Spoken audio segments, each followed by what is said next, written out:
भारत में कई किले अपनी खूबसूरती और इतिहास के लिए मशहूर है, लेकिन हिमाचल प्रदेश के हमीरपुर में मौजूद सुजानपुर का किला, इसकी कहानी कुछ अलग ही है। कहा जाता है इस किले की दीवारों के बीच कहीं ऐसे गुप्त जगह है जहां अरबों का खजाना छुपा हुआ है। एक ऐसा खजाना जिसे आज तक कोई खोज नहीं पाया। इसी रहस्य की वजह से लोग इसे हमीरपुर का खजांची किला कहते हैं। करीब 265 साल पहले 1758 में कटोच वंश के राजा अभय चंद ने इस किले का निर्माण करवाया।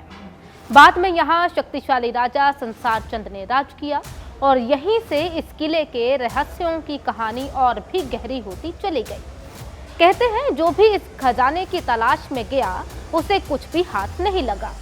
किला आज भी खामोश खड़ा है, लेकिन इसके रहस्यमयी सुरंगों और छिपे कक्ष अब भी अरबों के खजाने का राज अपने अंदर छुपाए हुए हैं। कहानी यहीं खत्म नहीं होती। कहा जाता है सुजानपुर किले में आज भी राजा संसार चंद का गुप्त खजाना छुपा है। सदियों से लोगों ने इसकी तलाश की, लेकिन ना तो इस खजाने का सच सामने आया, ना ही कोई उन दरवाजों तक पहुंच सका जो इसके रहस्य की कुंजी माने जाते हैं। माना जाता है कि किले के भीतर एक 5 किलोमीटर लंबी रहस्यमयी सुरंग मौजूद है, लेकिन इस सुरंग में कदम रखना खुद को अंधेरे के पेट में उतारने जैसा है।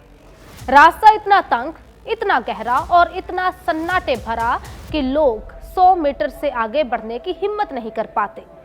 कहा जाता है जितना आगे बढ़ो, दीवारों से आती ठंडी हवाएं, अजीब सी आवाजें और भीतर का घोर अंधेरा किसी को भी वापसी के लिए मजबूर कर देता है।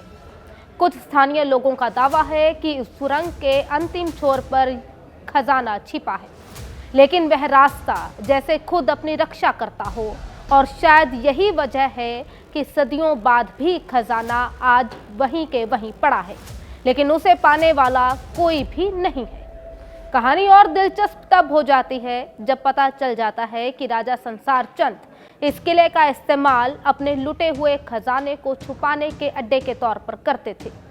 कहा जाता है कि इसी वजह से उन्होंने किले के भीतर एक ऐसी गुप्त सुरंग बनवाई जिसका रास्ता सीधे उस खजाने तक जाता था। एक ऐसा खजाना जिसकी चमक ने मुगलों से लेकर कई राजा महाराजाओं की नींद उड़ा दी थी। सालों के दौरान मुगल बादशाहों से लेकर स्थानीय राजाओं और ग्रामीणों तक कई लोगों ने इस खजाने की खोज में किले की खुदाई भी कर डाली। कुछ बहादुरों ने इस रहस्यमयी सुरंग में उतरने की कोशिश भी की, लेकिन सुरंग के भीतर खूब अंधेरा, अजीब गंध, घुटन और रास्तों की तंगाई हर किसी को आधे रास्ते से ही वापस लौटने पर मजबूर कर देती। जो आगे गया वो भी खाली हाथ ही लौटा। कहा जाता है कि राजा संसार चंद की मौत के साथ ही उस खजाने का रहस्य भी हमेशा के लिए दफन हो गया। हैरानी की बात यह है कि उनके अपने परिवार वालों को भी आज तक यह खजाना नहीं मिला। जैसे किला खुद अपने अंदर छिपा वह राज किसी को देने को तैयार ही नहीं है, और शायद इसीलिए सुजानपुर का यह किला आज भी खामोश खड़ा है, अपने खजाने की रक्षा करते हुए और उन रहस्यों को छुपाए हुए जिन्हें समय भी नहीं तोड़ सका।